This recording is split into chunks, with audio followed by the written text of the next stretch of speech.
আসসালামু আলাইকুম। প্রিয় দর্শক, সারা দুনিয়াকে আতঙ্কে রাখা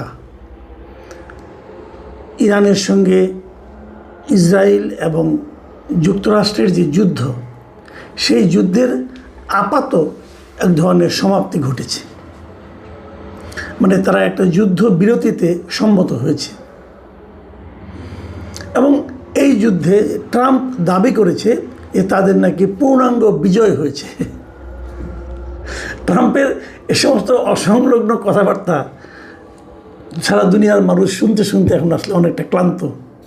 40 দিন ছিল এই যুদ্ধ এবং এই যুদ্ধকে সারা দুনিয়ার যত বিশেষজ্ঞ আছে, এক্সপার্ট আছেন যুক্তরাষ্ট্রে এবং যুক্তরাষ্ট্রের বাইরের, তারা সবাই বলেছেন এটা ছিল যুক্তরাষ্ট্রের জন্য একটা অপ্রয়োজনীয় এবং ক্ষতিকর সংঘাত।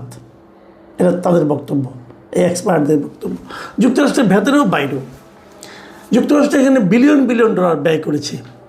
এ পর্যন্ত যতটুকু হিসাব পাওয়া গেছে 26 থেকে 30 বিলিয়ন ডলার যুক্তরাষ্ট্র এই যুদ্ধে ব্যয় করেছে প্রত্যক্ষ এবং পরোক্ষভাবে। এর বিপরীতে ইরানের কী পরিমাণ ক্ষেপণাস্ত্র, ইরানের তো ক্ষেপণাস্ত্র কিছু ছিল, তা তো যুক্তরাষ্ট্রকে এই ক্ষেপণাস্ত্রগুলি প্রতিরোধ করেছে।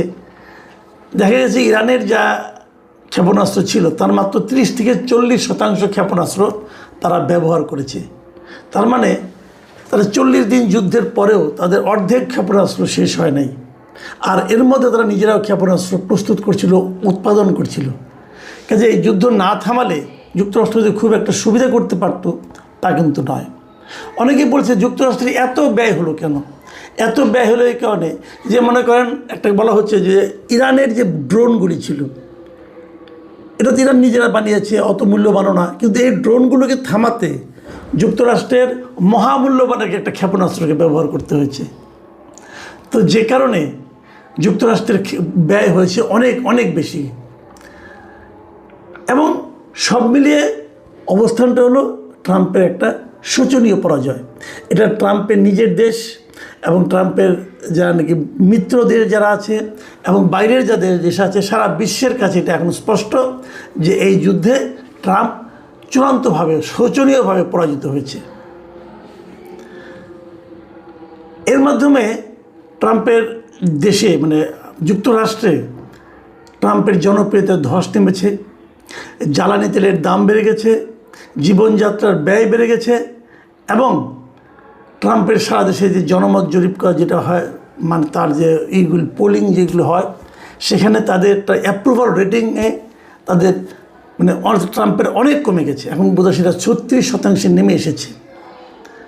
এবং একাধিক জরিপে দেখা গেছে, বিশেষ করে পিউ রিসার্চ সেন্টার নামে একটা প্রতিষ্ঠান আছে ওরা একটা জরিপ করে দেখিয়েছে যে এই যুদ্ধে যুক্তরাষ্ট্রের 61% মানুষ ট্রাম্পের ভূমিকা নিয়ে অসন্তুষ্ট ছিলেন। বিশেষ করে তরুণ ভোটার এবং স্বতন্ত্র ভোটাররা এই যুদ্ধের তীব্র বিরোধিতা করেছে। এখন প্রশ্ন হলো যে ট্রাম্পের এই অবস্থা কেন? ট্রাম্পের অনেকে বলছেন যে ট্রাম্পের মানসিক সমস্যা আছে।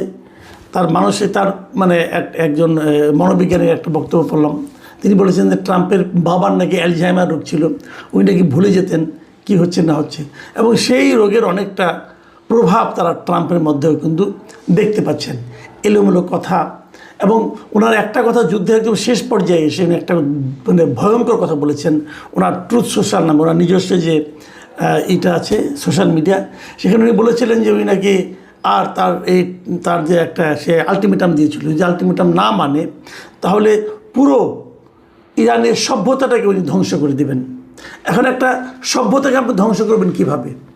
তাহলে উনি আসলে পারমাণবিক বোমা নিক্ষেপের একটা হুমকি দিয়েছিলেন।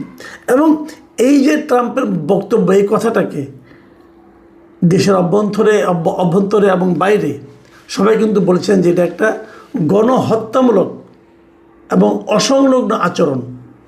এবং সে কারণে দেশের মধ্যে আমেরিকাতে এরই মধ্যে ট্রাম্পকে ইমপিচমেন্ট করার জন্য, অভিশংসন করার জন্য একটা দাবিও কিন্তু এর মধ্যে উঠেছে।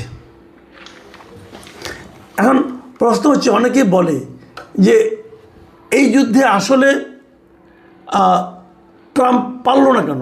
এত বড় শক্তি হওয়া সত্ত্বেও ট্রাম্পের আসলে দুর্বলতাগুলি কোথায় ছিল, মানে যুক্তরাষ্ট্র এবং ইসরায়েলের কেন তারা ইরানকে পরাজিত করতে পারলো না। এটা না পারার কারণ হলো যুক্তরাষ্ট্র অনেক শক্তিশালী, কিন্তু তাদের না পারার মূল কারণ হলো কিছু কৌশলগত, অর্থনৈতিক এবং ভৌগোলিক কারণ। প্রথম যে কারণটা বলা হয়ে থাকে সেটা হলো যে ইরান প্রথমেই এই যুদ্ধের কয়েকদিনের মাথায় সে হরমুজ প্রণালী বন্ধ করে দিয়েছে। হরমুজ প্রণালী হলো সারা দুনিয়াতে তেল পরিবহনের একটা গুরুত্বপূর্ণ পথ, এবং এই হরমুজ প্রণালী বন্ধ করে দেওয়ার কারণে সারা দুনিয়া, এমনকি আমেরিকাতেও তেলের দাম হু হু করে বেড়ে গিয়েছিল। আমেরিকার এক গ্যালন তেলের দাম $7 পর্যন্ত উঠে গিয়েছিল। এটা অস্বাভাবিক একটা দাম হয়েছিল। একটা কারণ ছিল। আরেকটা কারণ বলা হয়ে থাকে ইরানের যুদ্ধ কৌশল, রণকৌশল যেটা ছিল, এটাকে অ্যাসিমেট্রিক রণকৌশল বলা হচ্ছে এটাকে। এবং ওরা কী কাজটা করেছে, তারা সরাসরি সম্মুখ যুদ্ধে না যেয়ে ইরান তাদের কিছু ড্রোন এবং নিখুঁত কিছু মিসাইল ব্যবহার করে যুক্তরাষ্ট্রের জন্য এই যুদ্ধটাকে অত্যন্ত ব্যয়বহুল করে দিয়েছে। এবং যুক্তরাষ্ট্র তার এক একটা দামি ইন্টারসেপ্টর মিসাইল দিয়ে ইরানের খুব সস্তা ড্রোনকে ধ্বংস করতে হয়েছিল, যে কারণে তারা একটা বড় ধরনের অর্থনৈতিক বোঝার মধ্যে পড়ে গেছে। এর বাইরে ইরান আরেকটা যুদ্ধ কৌশল অবলম্বন করেছিল, সেটা হলো তাদের যে প্রক্সি নেটওয়ার্ক আছে বিভিন্ন রকম, যেমন হিজবুল্লাহ, হুতি, এদের মাধ্যমেও এরাও এই যুদ্ধে নানাভাবে অংশ নিয়েছিল। এবং তারা মানে ধরেন এখান থেকে কোনাকুঞ্চি দেওয়া এই পথে, ওই সমুদ্র পথে তারা কিন্তু অ্যাটাক করা শুরু করেছিল, যে কারণে যুক্তরাষ্ট্রের যে অবস্থাটা হয়েছে, অনেক সময় এরকম হয় না, আপনি বিশাল একটা মিসাইল নিয়ে গেলেন, মিসাইল নিয়ে যেয়ে আপনার উপর মনে করেন মৌমাছি লেলিয়ে দেওয়া হলো। এখন এই মৌমাছির কি আপনি কি মিসাইল দিয়ে মারতে পারবেন? অনেকটা ঘটনা ঘটেছে এরকম। ইরান বিশাল নিয়ে গেছে, কিন্তু এই যে খুঁটিনাটি আক্রমণ, ছোটোখাটো আক্রমণ, কোনাকুঞ্চি দিয়ে আক্রমণ, এইগুলো তাকে আসলে ব্যতিব্যস্ত করে দিয়েছিল। আর তাছাড়া আরেকটা, যে পুরো মধ্যপ্রাচ্য জুড়ে যুক্তরাষ্ট্রের যে বিভিন্ন রকম ঘাঁটি ছিল বিভিন্ন দেশে, সেগুলির মধ্যে এরা অ্যাটাক করছিল, এবং সেই অ্যাটাকগুলিও তাদের জন্য বড় একটা ক্ষয়ক্ষতির কারণ হয়েছিল।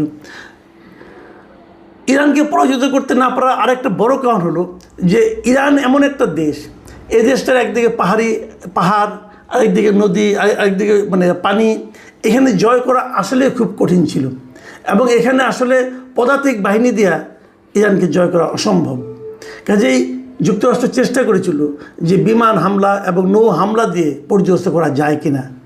বিমান হামলা কিছুটা ক্ষতি করতে পেরেছিল, কিন্তু হারানো সম্ভব হয়নি। এবং পদাতিক বাহিনী না ঢুকলে একটা দেশকে আসলে পরাজিত করা কঠিন।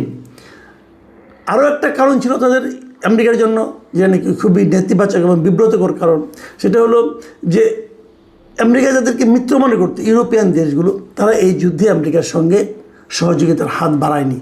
তাদের বক্তব্য ছিল, আপনি তো নেটোর সঙ্গে আলাপ করে যুদ্ধ শুরু করেননি, যুদ্ধ উনি শুরু করেছিলেন একা একা।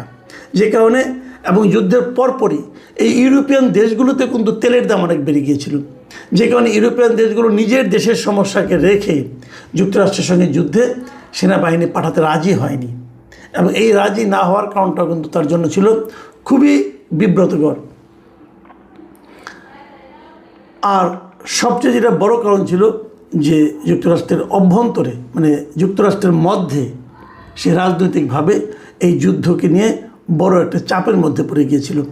সামনে কিন্তু তাদের একটা নির্বাচন আছে, এবং সেই নির্বাচনে যুক্তরাষ্ট্রের রিপাবলিকান পার্টি, মানে যে পার্টির প্রেসিডেন্ট হিসেবে ট্রাম্প আছেন, সেই পার্টির সামনে একটা বড় পরাজয় সবাই দেখতে পাচ্ছে এই যুদ্ধকে কেন্দ্র করে। ডোনাল্ড ট্রাম্প নির্বাচনের আগে নিজেকে মানে যুদ্ধের বিরোধী একজন প্রেসিডেন্ট হিসেবে প্রচার করেছিল, এবং সে নির্বাচিত হওয়ার পর তো সে কিন্তু নোবেলের শান্তি পুরস্কারও দাবি করেছিল যে সে যুদ্ধ থামিয়ে দিচ্ছে, তাকে শান্তি পুরস্কার দেওয়া হোক। তো এরকম একটা লোক যখন নিজেই একটা সবচেয়ে যুক্তরাষ্ট্রের জন্য সবচেয়ে অপমানকর যুদ্ধে জড়িয়ে গেল, এবং সে কারণে তার দলের যে একটা সমর্থন ছিল মানুষের মধ্যে, সেটাও কিন্তু কমে গেছে। এবং সবচেয়ে যে ক্ষতিটা হয়েছে যুক্তরাষ্ট্রের, তারা যে উদ্দেশ্য নিয়ে গিয়েছিল যে ইরানের পরমাণু কর্মসূচিকে চিরদিনের জন্য বন্ধ করবে, ইরানকে পদানত করবে, ইরানের নিজেদের শাসন বসাবে, তার কোনোটাই অর্জন হয়নি। বরঞ্চ হরমুজ প্রণালীতে এখন ইরান বলছে এখানে তারা টোল বসাবে, এবং যদি তার টোলটা বসাতে পারে, এখান থেকে যত জাহাজ যাবে সে টোল নেবে এবং খুব দ্রুতই তাদের যে অর্থনৈতিক ক্ষয়ক্ষতি হয়েছে এই টোল দিয়েই তাতে সেটাকে আপনার কভার করতে পারবে। আর যুক্তরাষ্ট্রের অবস্থা, তারা এরই মধ্যে তাদের সামরিক ব্যয় প্রায় 1.3 ট্রিলিয়নের মতো তারা করার জন্য আগামী বাজেটে প্রস্তাব দিয়েছে, যা নাকি সারা যুক্তরাষ্ট্র জুড়ে একটা ব্যাপক আতঙ্কের তৈরি করেছে। কারণ এত টাকা যদি সামরিক ব্যয়কে দিতে হয়, ব্যয় করতে হয়, তাহলে কিন্তু অন্যান্য প্রয়োজনীয় খাত, শিক্ষা, স্বাস্থ্য, ওই সমস্ত খাতে কিন্তু বরাদ্দ আরও অনেক কমে যাবে। প্রিয় দর্শক, আমরা সবাই জানি যে অনেক শক্তিশালী দেশ আমেরিকা যুক্তরাষ্ট্র সারা দুনিয়াতে সবচেয়ে শক্তিশালী দেশ, কিন্তু এই শক্তিশালী দেশটি আরও একটি শক্তিশালী দেশ ইসরায়েল, তাদেরকে সঙ্গে নিয়েও তুলনামূলকভাবে অনেক কম সামরিক শক্তির দেশ ইরানকে কিন্তু তারা পরাজিত করতে ব্যর্থ হয়েছে। মূল কারণ, তারা একটা ইরানের উপর অন্যায় যুদ্ধ চাপিয়ে দিয়েছিল এবং এই অন্যায় যুদ্ধ চাপিয়ে দেওয়ার কারণে এত শক্তি নিয়েও তারা কিন্তু এই যুদ্ধে বিজয়ী হতে পারেনি। ট্রাম্প এখন চেষ্টা করছে নানাভাবে বলে যে না, আমরা যুদ্ধে জিতেছি, আমরা অমুক করেছি, আমরা তমুক করেছি। আসলে তারা কিছুই করতে পারেনি, বরঞ্চ প্রমাণ হয়েছে যে ইরানের সঙ্গে যুদ্ধ করে ইরানকে পরাজিত করা যায় না। তবে শঙ্কার একটা জায়গা আছে, সেই জায়গাটা হলো ট্রাম্পকে যারা চেনেন, উনি সকালে এক কথা বলেন, বিকেলে আরেক কথা বলেন। যুদ্ধবিরতি হলেও উনি আবার আক্রমণ করবেন কিনা সেটা বলা কিন্তু বড় কঠিন। যে জন্য এই যুদ্ধবিরতির সময় কিন্তু 10টা চুক্তিও হয়েছে, যে এই 10টা চুক্তি সবাই মেনে চলবে এবং সেই চুক্তিগুলি অনেকটাই আমার বিবেচনায় ইরানের পক্ষে গেছে, প্রায় সবগুলি। তারপরেও এই চুক্তি ট্রাম্পের পক্ষে না মেনে কোনো উপায় ছিল না। আমরা জানি না এখান থেকে ট্রাম্প এবং যুক্তরাষ্ট্রের শিক্ষা কতটুকু হবে। আগামীতে সারা দুনিয়াতে এই যে আতঙ্ক সৃষ্টিকারী যুদ্ধগুলো এভাবেই চলতে থাকবে নাকি চলবে না, এটাও আমরা বুঝতে পারছি না। তবে আমাদের জন্য স্বস্তির খবর একটাই, এবার হয়তো তাহলে মধ্যপ্রাচ্য থেকে তেলের সরবরাহটা একটু নিয়মিত হবে এবং আমাদের এখানে যে সংকটের আশঙ্কা আমরা করছিলাম সেটা হয়তো সাময়িকভাবে আপনার চলে যাবে। প্রিয় দর্শক, এখন এই পর্যন্তই। আল্লাহ হাফিজ।